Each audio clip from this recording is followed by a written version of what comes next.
네, 안녕하세요. 8.15 모니터 가족 여러분, KB증권의 김해 민재기 팀장입니다. 자, 오늘이 녹화일 기준으로 9월 28일입니다. 네, 이제 9월이 거의 끝을 향해서 가고 있습니다. 한 달 동안 많은 분들이 또 힘드셨는데요. 이제 남아있는 4분기를 또 어떻게 준비해야 될지 고민이 많이 되는 그런 상황인 것 같습니다. 저도 이제 그 7월달, 8월달, 9월달 시장이 지금 만만치 않아서 참 이 전략을 어떻게 세워야 될지 어려운 그런 상황인데 요즘은 또 특징 중에 하나가 시장의 순환매가 상당히 빠르다라는 겁니다. 그죠? 예. 바이오가 좀 움직이는데 했다가 바닥에서 2차전 좀 움직였다가 반도체가 한번 꿈틀거렸다가 이번 주에는 중국에 뭔가 또 모멘텀이 나오다 보니까 중국 관련주들이 꿈틀꿈틀하면서 그죠. 네, 참 이 테마들 움직이는 섹터의 순환매를 따라다니기도 참 만만치 않은 그런 부분들이 있는 것 같습니다. 그래서 많은 분들이 힘드실 것으로 생각이 되는데 오늘 그 일요일 밤 우리 가족 여러분들 편안하게 차 한잔 하시면서 한번 이번 주말에 미국에서는 어떠한 또 이슈가 있었고 그로 인해서 우리나라 증시에는 또 영향을 줄 만한 뉴스들이 뭐가 있는지 같은 내용들로 정리를 좀 해드리도록 하겠습니다. 자, 먼저 간밤에 미국 시장에서 나왔던 주요 뉴스들 몇 가지 정리를 해드리도록 그렇게 하겠습니다. 자, 헤드라인부터 한번 볼까요? 네.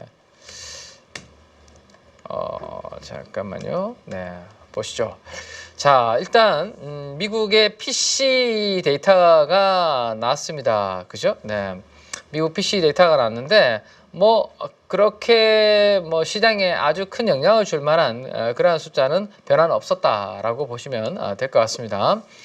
그 요즘 우리 전체적으로 시장이 물가보다는 이 PC라는 것이 한참 물가가 막 올라갈 때, 그죠? 그리고 최근에 물가가 이렇게 떨어지는 구간에서 많은 관심을 받았는데, 뭐 지금은 이러한 이제 물가 인플레이션이라는 부분보다는 어디에 더 관심을 가지고 있죠? 예, 판서를 좀 하면서 설명을 약간 드리도록 하겠습니다. 자, 그리기 눌러서 이거 네. 자, 지금은 인플레보다는 그죠? 인플레보다 어디에 더 관심이 더 있나요? 고용이라는 부분에 더 관심이 높은 분위기죠. 네, 물가는 완만하게 지금 하락하고 있는 상황이기 때문에 연준도 그래서 인플레보다는 고용에 더욱더 포커싱을 맞추고 전략을 세우고 있는 그런 상황이다라고 보시면 될 것 같습니다. 그래서 지난 주말에 발표된 이 PC 데이터도 뭐 무난하게 7월과 비슷한 수준 정도에서 마무리가 되었고요. 그 다음에 유가가 최근에 $70를 하회하는 움직임이 한 번씩 나타나고 있는데 이런 뭐 부분들이 안정적으로 영향을 주고 있다라고 보시면 될 것 같습니다. 자, 그러면 물가를 둘러싸서 더 이상 이제 변수가 없냐? 그런 건 아닙니다. 왜? 지금 제가 늘 강조드리지만 늘 우리가 체크는 해야 된다. 미국, 그 다음에 뭐 유럽이라고 할 수 있죠. 네. 그 다음에 대표적으로 중국. 네. 이게 크게 3대 경제 권역이라고 본다면 뭐 일본도 있고 등등 있지만 제외하고 자, 미국 50bp 금리 인하하면서 약간 유동성을 좀 푸는 방향이고 유럽 ECB 금리 인하하면서 돈 푸는 방향이고 이번에 중국은 통화정책위에서 재정정책 코멘트도 나오면서 네, 시장 유동성을 공급하는 방향이죠. 그래서 전체적으로 돈의 가치가 떨어지는 방향이고 대신에 이러한 부분들이 앞으로 물가를 자극할 수 있는 요인들이 될 수 있기 때문에 지금 당장은 인플레이션이 다시 상승할 것이다 라고 대부분 상상을 안 하고 있습니다. 그죠? 근데 중국을 예로 들면 중국이 이번에 대규모 경기 부양 정책으로 해서 소비가 살아나면 그죠? 시간을 두고 또 물가를 자극하는 그런 요인들이 될 수도 있죠. 최근에 중국 소비주들 여러분들 움직이는 거 보셨죠? 화장품 관련주들, 그죠? 네, 화장품 관련주들 중국의 매출 노출도가 큰 기업들이 지금까지는 힘들었었는데 왜? 미국향과 일본향, 뭐 동남아, 기타 등등 그런 국가들의 수출 데이터는 괜찮았는데 오히려 중국 쪽의 데이터가 안 좋다 보니까 중국의 매출 의존도가 높은 기업들은 사실은 최근에 화장품 관련주도 별로 안 좋았잖아요. 실적 발표. 근데 최근에 움직이는 이유가 돈 풀고 경기 부양하니까 소비가 살아나지 않겠어 라는 기대감이죠. 근데 이게 물가를 앞으로 또 중장기적으로 자극을 할 수 있는 부분들이 될 수 있기 때문에 계속 단기적으로 뭐 큰 변화는 없겠지만 참고는 우리가 체크는 좀 해야 된다라는 겁니다. 그래서 생각보다 그러면 이제 금리 인하가 빨리 마무리될 가능성 뭐 이런 것들도 이슈가 될 수도 있겠죠, 그죠? 네. 근데 그 전까지는 지금 분위기로는 어쨌든 인플레이션이 완만하게 하락을 하고 있기 때문에 그죠? 연준의 금리 인하 스탠스는 당분간은 이어질 수 있다 정도로 보시면 될 것 같고, 그 다음에 이제 고용이죠, 고용. 결국에는 10월에 나올 고용 데이터가 있는데요, 그죠? 10월 4일인가요? 제가 지금 스케줄이 정확하게 기억이 안 나는데 10월 4일, 11일 정도인가? 아무튼 네, 뭐 그 고용과 관련 데이터들이 이제 10월 초에 이제 또 나오는데 여기에서 뭔가 크게 안 좋은 영향을 주는 그런 부분들이 아니라면 지금 완만한 속도의 금리 인하는 이어질 수 있다 정도로 생각을 하시면 될 것 같습니다. 네. 자, 뭐 그 정도? PC 정도는 그렇게 한번 체크를 해보면 될 것 같고요. 자, 그 다음에 뉴스가 뭐가 나오냐 하면 이번 주에 뭐 중국 증시 아마 다들 보셔서 아실 텐데 해외 지수 잠깐 한번 보고 갈까요? 네. 야, 이게 뭐 개별 종목도 아니고 그죠? 네. 2700에서 얼마예요 이게? 3000 넘게 순식간에 중국 지수가 상승하는 모습이 나타납니다. 이게 수익률이 얼마 정도인지 대략적으로 한번 볼까요? 완전 바닥부터 체크를 해보면 네, 지수가 최근에 바닥에서 일주일 동안 거의 14% 정도 상해 지수가 움직였네요. 오, 그럼 지수가 14% 움직였으면 웬만한 종목들은 그거보다 2배로 움직이는 종목들이 꽤 있겠죠. 그죠? 한 30%나 뭐 20%에서 30% 움직인 종목들은 꽤 있지 않을까 생각을 해볼 수 있을 것 같습니다. 그래서 이번 주에 제일 핫한 이슈는 뭐죠? 결국에는 중국이 그동안 이렇게 내려오던 중국이 순식간에 반등을 주면서 강하게 상승하는 모습이 나타났다. 그죠? 요게 이제 이번 주에 가장 핵심적인 포인트 아닐까 싶고, 자, 무엇보다 중요한 거는 뭐냐 하면 요 부분입니다. 제가 의미 있게 보는 부분은 요거 보이시죠? 요거. 네. 거래량입니다. 거래량. 거래량이, 자, 우리나라 이번에 반등 주는 구간 잠깐 한번 볼까요? 네. 우리나라 반등 주는 구간 한번 보면 조금 지저분하게 보일 수 있는 차트는 약간 삭제를 하고, 네. 이렇게 한번 볼까요? 업종으로 가서 코스피, 네. 60 정도로 보면, 자, 여러분들 거래량에 저는 캔들 볼륨 차트라는 걸 가지고 적용해서 보고 있기 때문에 이 캔들에 거래량이 반영이 되어 있는 부분입니다. 근데 지금 거래량을 보면 그 캔들의 크기를 보면 그냥 고만고만한 캔들들이 만들어지고 있는 것을 볼 수 있습니다. 그죠? 네. 특별히 뭔가 캔들이 아주 커 보이는, 돋보이는 그런 부분들은 잘 안 보이죠. 그죠? 네. 지금 고만고만한 캔들들만 보이는데 중국은 다르다. 바닥에서 거래량이 아주 크게 돌았다. 그죠? 손바뀜이 많이 일어났다. 이런 부분들은 좀 의미 있는 부분이다 라고 볼 수 있을 것 같아요. 그래서 몇 년 만에 아주 큰 규모의 중국의 주식을 매수하려고 하는 움직임들이 좀 중국 시장에서는 있었다라고 보시면 될 것 같습니다. 이 몇 년 만이라고 표현한 이유가 바로 이 부분 때문입니다. 자, 2020년 코로나 이후로 그때 3,000포인트 위에 3,000 뭐 얼마죠? 이게 3,300에서 3,700 사이에 있다가 그죠? 계속 또 박스권에 이렇게 머물다가 그 밑으로 내려오는 그죠? 이렇게 추세가 여기서부터 이렇게 떨어지는 그런 그림을 보여주고 있다가 몇 년 만에 지금 거래량이 터지면서 지금 제가 회색으로 칠해놓은 거래량 자체가 그죠? 아주 돋보이는 거래량이 이번 주에 만들어진 거죠. 그래서 아주 강한 뭐 중국 증시에 열풍이 있었던 한 주였다라고 보시면 될 것 같습니다. 자, 근데 이게 이제 지금까지 눌려왔던 게 한번 폭발하는 그런 그림이 나타났는데 이게 연속적으로 이제 이어질 것인가, 그 부분이 이제 중요한 거죠. 그래서 그거는 이제 좀 이따가 제가 이야기를 해볼 텐데, 확실히 이번에 중국 정부의 정책, 부양책은 과거와는 조금 레벨이 다르다, 급이 다르다라는 것을 시장에서는 어느 정도 받아들이고 있기 때문에 바닥에서 저런 의미 있는 거래량이 수반이 되었다. 지금 보시죠? 제가 회색으로 해놓은 거, 그죠? 평균적인 수익률을, 거래량을 60일 이동평균선을 2배를 뛰어넘는 거래량이 거의 4일 동안 만들어졌습니다. 그죠? 이거는 과거와는 뭔가 다른 기대감이 좀 반영이 되고 있는 부분이라고 보시면 될 것 같아요. 자, 그러면 왜 이 시점에 중국이 이러한 부분들을 했을까? 미국이 50bp의 금리 인하, 빅컷을 했기 때문에 이제는 거기에 스탠스를 맡아서 우리가 금리 인하를 하더라도 이 양국 간에 뭔가 괴리가 안 생기는 거죠. 그죠? 미국은 안 하는데 우리만 하면 또 이거 뭔가 벌어지는 모습이 나타나는데, 미국이 과감하게 했고 그러면 이제 우리도 서서히 나설 때인가? 뭐 이런 생각을 하면서 중국 정부가 움직였다라고 보시면 될 것 같습니다. 네. 자, 그러면 앞으로 미국이 당분간은 금리 인하 스탠스가 지금 예정이 되어 있잖아요. 그러면 중국도 거기에 맞춰서 조금 더 편안하게 과거에 못했던 부분들을 할 수 있다라는 것을 일단 우리는 생각을 해 둘 수가 있을 것 같습니다. 자, 근데 이제 조금 더 자세한 이야기들은 뒤에서 한번 해드리도록 하고요. 과연 이제 이번에 이 정책으로 인해서 그동안 안 좋았던 중국 경기가 정말로 살아날까? 그죠? 실물 경제가 정말로 살아날까?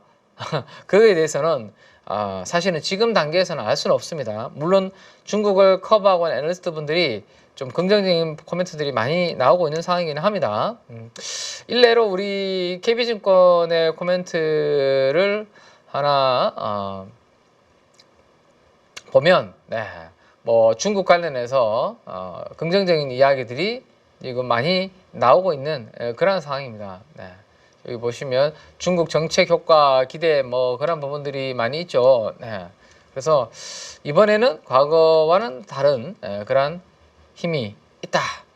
그렇게 이야기를 해주고 있습니다. 그래서 소비주들에 대한 관심을 좀 가질 필요가 있다라는 거. 그래서 소비 관련된 기업들이 많이 포진되어 있는 중국에 관련된 지수에는 베팅을 좀 해볼 만하다 등등의 뭐 이러한 이야기들이 좀 나오고 있다라는 것을 참고로 일단 하시면 될 것 같고요.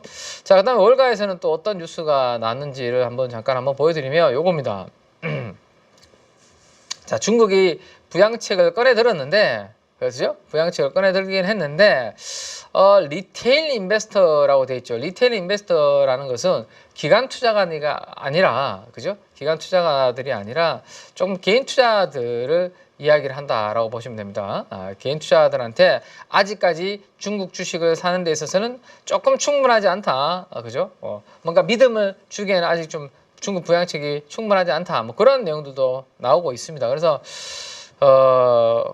만약에 이런 부분들까지도 이번에 희석을 시키면서 믿음을 줬다라면 훨씬 더 강한 그런 임팩트 있는 시장이 될 수도 있었을 텐데, 어쨌든 일부는 아직도 조금 진짜 이거 사야 되나? 그죠? 뭐 그런 생각들을 하고 있는 망설이는 분들도 좀 있다라고 이야기를 하시면 이해를 하시면 될 것 같아요. 중국 주식을 이번에는 진짜 안 당할 수 있을 건가? 믿어도 되나? 뭐 이런 것들이죠. 왜냐하면 지난번에 여기서 아까 보셨던 것처럼 코로나 팬데믹 이후에 워낙 당했기 때문에 그렇습니다. 한 번씩 할 때마다. 근데 이번에 하는 거는 중국의 뭐 정치국 회의라든지 이런 부분들이 일정이 아직 하반기에 10월 뭐 11월에 있는 것을 미리 땡겨서 이렇게 하려고 하는 것들을 보면 의지가 강하다 뭐 이런 것들인데요. 그죠? 과거와는 다르다라는 건데, 진짜 이것들이 실물로 연결되는 데는, 실물을 살리는 데는 시간이 좀 걸릴 수 있다라는 부분이기 때문에 앞으로 중국 정부의 추가적인 의지에 따라서 관련주들의 움직임은 있지 않을까라는 생각인데요. 이따가 한번 그 관련된 부분들 한번 체크를 해보겠습니다. 자, 요거 데이터는 뭐냐면 블룸버그에서 이렇게 약간 좀 데이터 가려져 있는데 소비자 심리지수 이야기하는 겁니다. 소비자 심리지수가 미국이 괜찮다, 이번에 나온 데이터들이 괜찮았다, 뭐 그 정도 참고하시면 될 것 같아요. 그래서 미국도 제가 미국은 소비로 이루어진 나라라고 말씀드렸고 소비가 무너지지 않으면 견조하게 버틸 수 있다라는 말씀을 드렸습니다. 근데 지금 소비자 심리 지수가 일단은 뭐 최근에 견조하게 나왔다 정도로 보시면 될 것 같습니다. 자, 그다음 마지막으로 우리가 요즘 제약바이오가 약간 주춤하죠? 네, 제약바이오 ETF 제가 관심 있게 보는 바이오 ETF 두 개 한번 볼까요? 흐름을. 자, 지수 내리고 이거를 바꾸고 네. 자, 이번 주에 보시면 제약바이오의 분위기는 살짝 쉬어가는 분위기였습니다. 자, 코엑트 바이오 헬스케어 액티브 ETF 한번 볼까요? 네. 요렇죠. 네, 코엑스 바이오 헬스케어 ETF, 그 다음에 타임폴리오 바이오 헬스케어 ETF. 오, 이번 주에 두 개의 ETF가 모두 하락해서 다시 어디까지 떨어졌습니까? 전고점을 돌파했다가 여기 전고점을 돌파했다가 어디까지? 전고점을 하회하면서 21선까지 다시 눌림목으로 떨어지는 모습이 나왔습니다. 자, 요거는 코엑트 바이오 헬스케어 액티브 ETF고요. 자, 타임폴리오 바이오 액티브 ETF도 마찬가지. 전고점 이렇게 뚫었다가 다시 21선까지 이렇게 눌림목이 나오는 모습이었다. 자, 지난주에 우리 8.15 가족분들한테 제가 뭐라고 말씀드렸죠? 제가 이 스터디 모임을 나가보니 그 스터디 모임에서 예를 들어서 10분이 스터디 모임에 이렇게 나오시면 그죠? 10명이 이렇게 나오면 10에 어떤 표현을 썼죠? 10명 중에 9분은 어떤 섹터를 발표하더라? 제약, 바이오. 네. 이 이야기를 제가 해드렸습니다. 그죠? 네.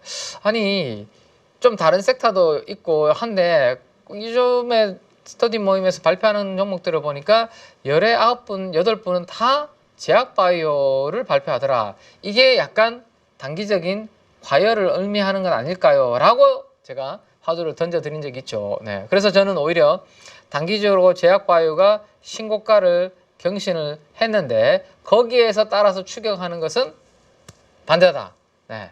라고 말씀드렸습니다. 오히려 다시 이렇게 과열되면 한 번쯤 조정이 올 것이고 그때 조정을 노리는 게 필요하다. 이제는 올라갈 때 추격 매수하는 거 아닌 것 같다. 너무 다들 제약바이오만 보고 있다. 그죠? 그리고 밤에 제가 다음날 8.15 방송 만들려고 TV나 이렇게 경제방송 이런 것들을 보면 다 제약바이오를 좋게 이야기하고 있다. 그렇죠? 그렇기 때문에 물론 저는 내년도에 지금 여기라면 내년도 위치는 제약바이오가 여기라고 봅니다. 네. 보는데 단기적으로 이런 구간이다라는 거죠. 이런 구간. 아예 끝났다라는 게 아니라 너무 단기에 관심이 쏠려 있으니까 항상 모든 사람들이 그쪽을 좋게 보면 조정이 온다. 그죠? 네, 좀 쉬어가는 구간이 있다. 그런데 요즘 우리가 유동성이 좀 부족한 환경이잖아요. 우리 증시가 엄청나게 돈이 막 들어오고 흘러 넘치는 그런 상황 아니죠. 그래서 지금 우리 증시가 이렇게 어려운 이유 중에 하나가 뭐죠? 어려운 이유가 제한적인 유동성에서 모든 섹터가 다 가지 않습니다. 자, 어떤 게 이렇게 올랐다가 또 다른 게 움직이면 돈이 이렇게 갔다가 또 다른 게 꼭 과하게 움직여서 또 다른 거 일로 갔다가 또 이렇게 갔다가 이렇게 갔다가 이렇게 가면서 이렇게 돌고 하는 움직임이지 모든 섹터가 모든 테마가 같이 움직이는 막 대세 상승장은 아니거든요. 자, 그러니까 이번 주에는 대표적으로 저는 중국 플레이를 하려면 그죠? 중국 플레이를 하려고 보니 자금은 제한적이지 이미. 그러면 뭘 좀 팔아야 될 것 같아. 그러면 어디를 팔까요? 단기간에 많이 올라서 신고가에 가 있는 것들을 일부 줄여서 중국의 시클리컬, 중국의 소비 뭐 이런 쪽으로 이동할 수밖에 없는 거죠. 그러다 보니까 파는 쪽은 빠지고 사는 쪽은 오르고 이러한 현상이 나타난다라고 보시면 될 것 같습니다. 자, 그러면 제약바이오가 그러면 계속 또 주구장창 빠질 건가? 이제 중국 관련된 종목들이 어느 정도 또 이제 막 다들 야, 이 중국 이번에 중국 경기 부양은 이거는 진짜 대단한 거야. 이거는 진짜 좀 해볼 만해. 라는 모든 사람들이 거기에 이제 일치하면서 반영이 어느 정도 되면 또 이제 약간 단기 과열이 이제 만들어지면 돈들은 서서히 이제 그동안 또 안 갔던 빠졌던 쪽으로 움직일 거고 그쯤 되면 아마 다시 바이오 제약 바이오의 분위기는 다시 오지 않을까. 그리고 10월 중에 알테오젠이나 레오캠 바이오나 뭐라도 LO가 뭐죠? 라이센스 아웃입니다. 기술 수출에 대한 이야기가 나오게 되면 또 다음 번 이제 기대감으로 바이오 전체 섹터가 움틀거리는 그런 부분이 될 수가 있겠죠, 그죠? 네, 그래서 지금은 다른 섹터로의 순환매로 인해서 차익 실현이 좀 나오는 그런 구간으로 보셔야 됩니다. 자, 그러면 이번에 제약바이오를 못 사신 분들한테는 어떻게 될까요? 네, 결국에는 요 아래로 한번 떨어져 줄 때가, 네, 지난번에도 60일선 정도까지 한 번씩 이렇게 떨어지는 모습이 나왔죠. 여기도 한번 떨어졌고 여기도 60일선까지 이렇게 떨어졌잖아요. 근데 아직까지 21선까지 떨어졌는데 여기까지는 안 떨어졌잖아요. 어느 정도 뭔가 가격적인 메리트가 좀 발생을 하려면 21선보다는 적어도 60일선까지 좀 떨어져 주면 가격적인 이제 또 조정이 어느 정도 나왔네 라고 생각할 수 있습니다. 그죠? 그래서 혹시라도 다른 섹터의 순환매 구간에서 제약바이오의 종목들이 이런 60일선 정도까지 가격 조정을 좀 보여준다라면 그럴 때가 내가 똘똘한 종목들을 공부해뒀다가 한번 관심을 가져볼 만한 포인트가 되지 않을까 정도 한번 생각해 보시고, 자, 이번 주에 그래서 금요일 날 또 제약바이오에서 괜찮은 모멘텀이 하나 나왔는데요. 지금 당장 우리 제약바이오가 움직이는 우리 시장의 분위기가 아니니까 요런 쪽이 요런 관련된 뉴스가 미국 쪽에서 나왔구나 정도로만 참고를 해두시기 바랍니다. 자, 예전에 제가 이미 여러분들한테 한참 전에요. 이런 아침에 일요일 밤에 하는 우리 주간 찐시황에서 말씀드렸던 것 중에 하나, 미국의 지금 뭐죠? 방사선 의약품, 그죠? 이런 것들이 지금 핫하게 움직인다. 그러면 국내에서도 분명히 방사선 의약품에 바람이 불 가능성이 있다. 그때 주목할 회사가 대표적으로 퓨처캠이다라는 말씀드린 지가 저기 완전 우리 아무도 퓨처캠 별로 관심이 없을 때 그런 공부를 했었습니다. 근데 최근에 퓨처캠이 많이 올라 있잖아요. 저기 보이시죠? 동그라미 칠해져 있는 저런 구간대, 그죠? 저기에서 퓨처캠에 대해서 방사선 미국에서 이런 바람이 부니까 그러면 관련된 바람이 국내에서도 불 수 있다, 그죠? 그런 부분이었습니다. 자, 근데 그러면 그런 차원에서 해외에서 뭔가 이슈가 되는 것들을 우리가 계속 알고 있어야 돼요. 자, 이번에 브리스톨 마이어스가 주식이 올랐는데 스탁이 점프했다고 하잖아요. 근데 왜 올랐을까라는 거 보니까 정신분열증 약물, 정신분열증 약물에 대해서 FDA의 승인이 이번엔 아주 좀 의미 있는 부분이다라고 해석을 하면서 시장에서 이 브리스톨 마이어스가 주가가 좀 움직였다라고 보시면 될 것 같습니다. 정신분열증, 그러니까 이게 사회적인 이슈가 이 부분이 되고 있잖아요. 점점 사회가 좀 어쨌든 뭔가 각박해지고 살기 어려워지면서 그런 부분들이 사회적 이슈가 되고 있는데, 조현병이라는 거 있죠. 조현병. 이런 것들. 그래서 많은 국가들이 이 조현병 환자분들이 증가하면서 어떻게 이걸 컨트롤을 해야 될까, 국가에서 신경을 써줘야 될까라는 고민을 많이 하고 플랜을 만들려고 하고 있는데, 지금까지는 약물과는 조금 다른 기전으로 작용하는 조현병 약에 대해서 FDA의 승인을 BMS가 브리스톨 마이어스가 받아내면서 이거는 의미 있는 부분이 되는 것 같다라는 거죠. 그래서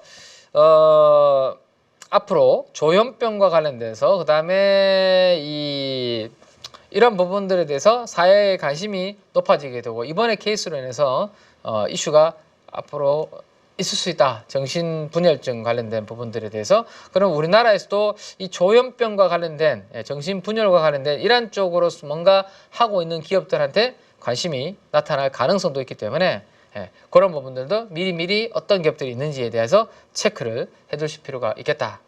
그죠? 이렇게 정리를 좀 해드리면 될 것 같습니다. 자, 그래서 이번 주에 결국엔 핵심 중에 하나는 중국 정부의 부양책에 대한 기대감. 중국 관련된 기업들이 오래간만에 긴 어둠의 터널에서 벗어나서 상승을 보여줬는데, 앞으로 이게 얼마나 지속이 될까? 이런 부분들. 그리고 주말에 나왔던 중국 기업들, 소비 관련된 기업들이 또 움직이게 만들었던 트리거 중에 하나는 뭐죠? 자, 지금 보시면 웬만한 쪽은 다 초록색으로 보이고 있는데, 그죠? 여기 빨간색 영역이 보이는 게 또 반도체 테크 쪽입니다. 이건 뭐예요? 네, 엔비디아도 2% 빠졌고, 네, 브로드컴도 3% 빠졌고, 반도체 장비주들, 어플라이어 머티리얼스, KL 램 리서치, KLA 다 빨간색입니다. 중국 정부가 인공지능 관련 반도체를 미국 기업이 아니라 야 중국 기업에서 자체적으로 만드는 것을 구매해라 라고 이야기를 하니까 야 중국 쪽으로 앞으로 그러면 뭔가 장사하기가 쉽지 않겠는데 라는 영향이 엔비디아 빠지면서 다른 것들도 영향을 받았다. 자 이러면 이제 테크주들이 안 그래도 지금 약간 중국의 경기 부양과 관련된 소비 쪽으로 시장의 분위기가 움직이고 있는데 테크 쪽에서는 단기적으로 이런 이슈가 만들어지니 마이크론 테크놀로지도 또 2% 빠져버렸네요. 그죠? 네. 15% 실적 발표 이후에 급등했다가 또 빠져버리고 이래버리니까 살짝 시장의 관심은 테크의 반도체가 아닌 다른 쪽으로 우리도 다음 주 초반에 내일 그죠? 옮겨갈 수 있는 가능성이 좀 있고 또 하나는 자 이번에 일본의 자민당 총재 선거가 끝났죠. 네. 드디어. 자, 자민당 총재 선거 관련돼서, 네, 선거가 끝이 났습니다. 차기 총리의 비둘기파 이시바 시게루를 선출한다. 이렇게 나왔습니다. 그죠? 시게루가 선출됐다라고 나왔는데, 자, 문제가 뭐냐 하면, 이 결과가 나오고 난 다음에 엔화의 방향성입니다.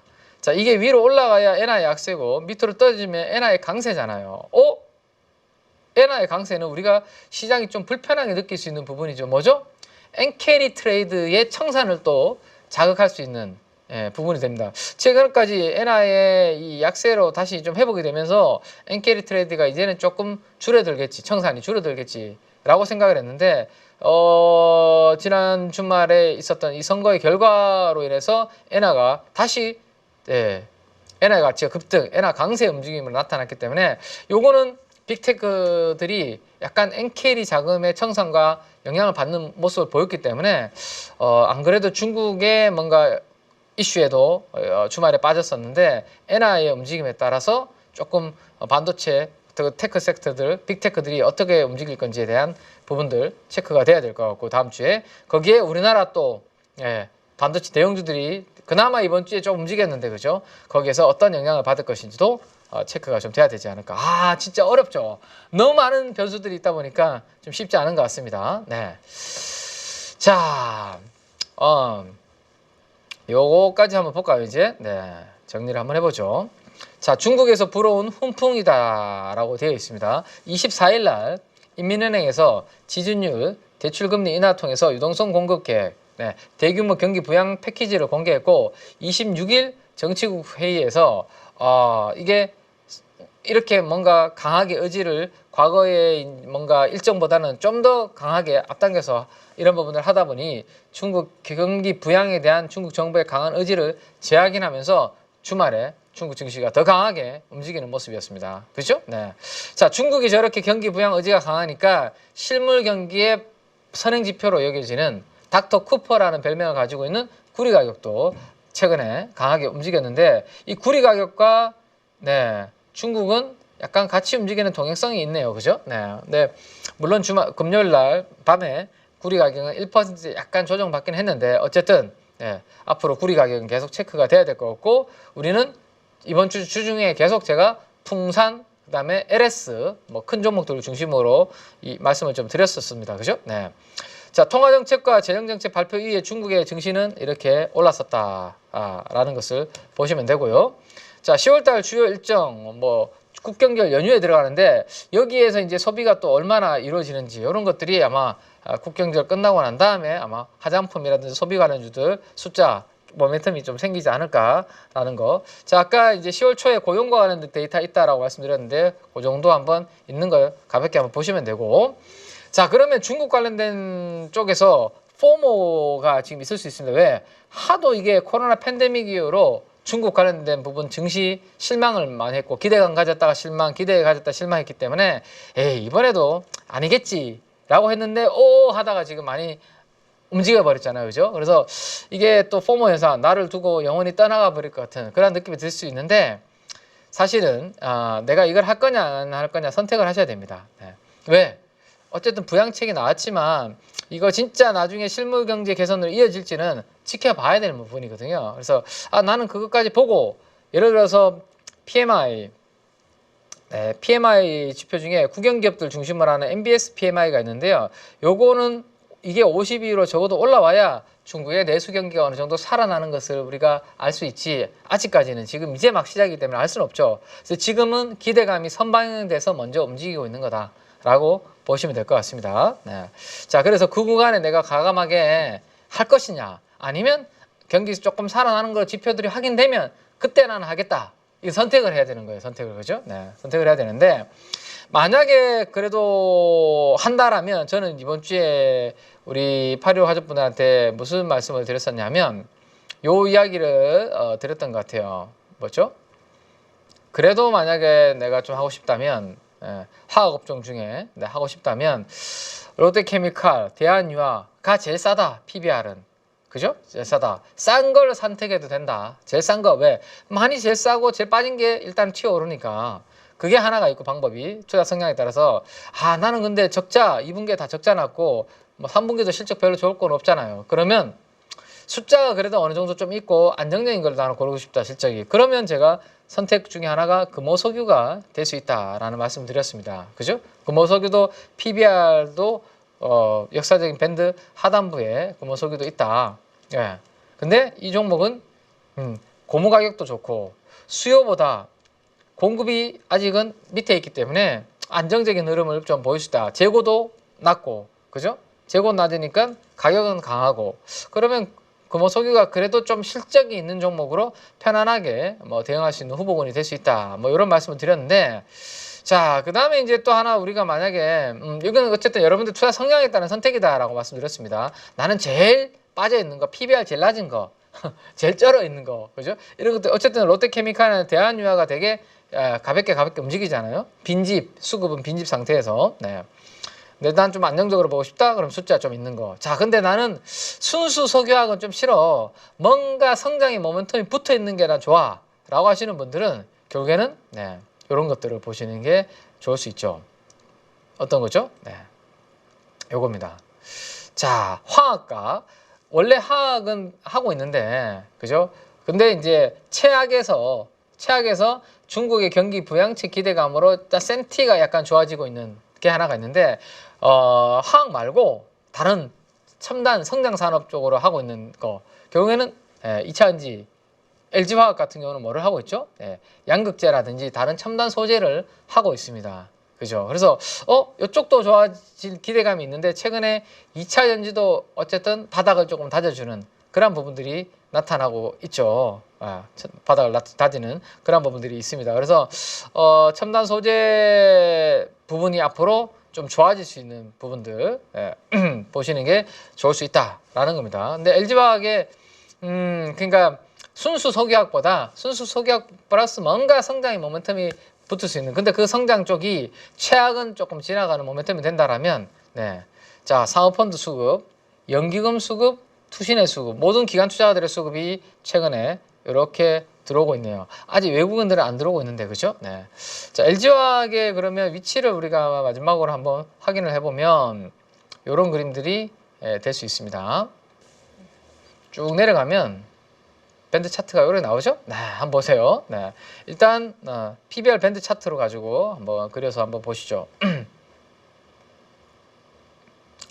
이거를 이렇게 보여드리면 기간이 그렇게 길지 않아서 조금 아쉽긴 한데, 기간이 지금 보시면 밴드가 0.8배입니다. 밴드 하단이 노란색이, 그죠? 0.8배. 근데 지금 딱 위치가 어디 있죠? 이거 좀 키워볼까요? 눈에 보이시죠? 그 밴드 하단부에 좀 위치해 있는 게 여러분들 보이실 겁니다. 그래서 뭐 금호석유, 롯데케미칼, 대한유화가 다 밴드 하단부에서 지금 막 이번에 중국 경기 부양 때문에 고개를 들고 있는데, LG화학도 만만치 않게 밸류에이션 상으로는 좀 싸게 거래가 되고 있구나 정도 참고를 해보시면 될 것 같습니다. 아시겠죠? 그래서 좀 순수 석유화학에다가 나는 신성장 관련된 성격도 좀 붙어있는 종목을 보고 싶다. 그러면 또 LG화학. 나는 숫자가 3분기 실적도 그렇게 부담이 없는 걸 더 보고 싶다. 금호석유. 근데 나는 진짜 제일 많이 밸류에이션 싼 거, 롯데케미칼 대한이야. 뭐 이렇게 선택지가 있을 것 같고요. 그다음 이제 소비 관련주들 중에서는 이제 중국의 경기가 좀 살아나면 주머니에 돈들이 좀 생기면 결국에는 뭐 화장품 바르고 그다음에 뭐 하죠? 네. 옷도 좀 사고 뭐 이런 쪽으로 좀 확장이 되고 그다음에 카지노 가서 좀 땡기고 뭐 이런 쪽으로 지금 소비 관련된 종목들도 좀 움직이고 있는 그런 분위기입니다. 네. 그다음 뭐 철강 쪽도 분위기가 형성이 될 수 있는데 그것 때문에 최근에 철강주들이 좀 하락을 하고 있는 분위기가 좀 있는데 여기까지만 좀 말씀을 짧게 드리고 마무리를 할게요. 네. 철강 쪽 참 간단하게만 말씀을 드리고 마무리를 좀 하면 자, 이번 주에 조선주들이 많이 빠졌습니다. 그죠?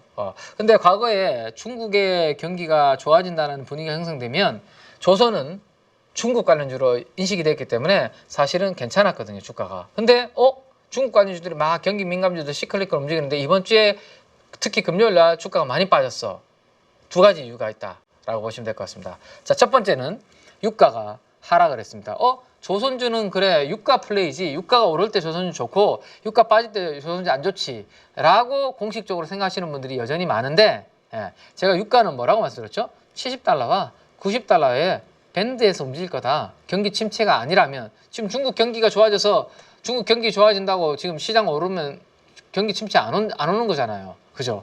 그러면 수요가 떨어지지 않으면 적어도 70달러가 전후가 바닥일 가능성이 높죠. 그러면 유가의 추세적인 하락은 아닐 텐데 너무 이거는 좀 예민하게 반응한 거 아닌가? 이런 생각 할 수 있을 것 같고요. 그죠? 네.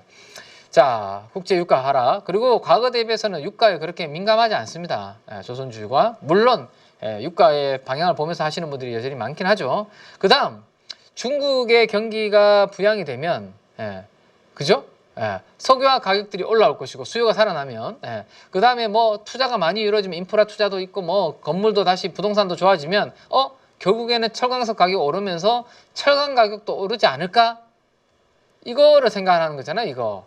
근데 지금 조선주가 좋았다고 표현했던 것 중에 하나가 뭐죠? 자, 배를 만드는데 성과가 있고 그죠? 있는데 여기에서 원가 중에 많이 차지하는 것 중에 하나가 바로 후판 가격이라는 겁니다.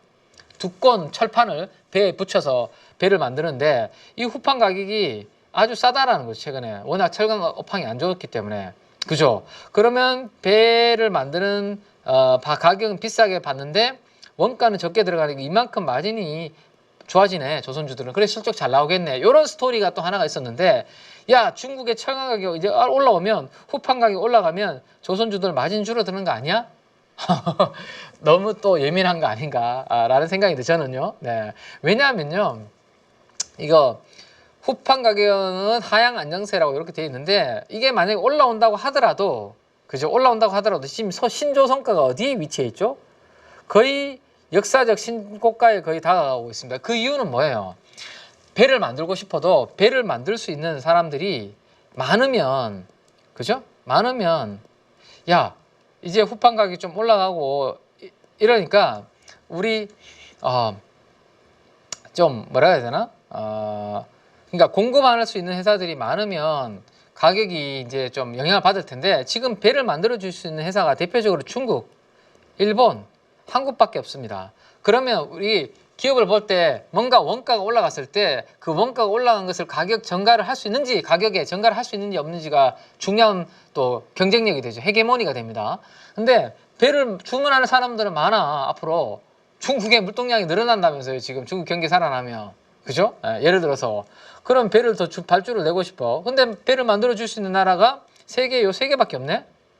그러면 굳이 배 가격을 낮출 필요도 없고 후판 가격이 올라와? 오케이. 그러면 내가 지금까지는 1억에 배 발주했는데 후판 가격이 올라서 나 1억 1천에 배 만들어줄게 라고 하면 된다라는 거죠. 소수의 공급자들만 남아있는 시장이기 때문에 가격이 원가가 올라가면 그 부분을 가격에 전가시키면 된다라는 겁니다. 배를 발주내는 가격에. 그래서 지금은 근데 유가가 좀 주춤하고 있고 그다음에 뭐 이런 것들 때문에 그동안 안 올랐던 것들이 움직이다 보니까 올랐던 거 팔고 가는 그런 플레이가 또 있는 거거든요. 조선 섹터를 일부 팔고 일부 안 오른 쪽으로 가다 보니까 수급적인 부분들도 있는 겁니다.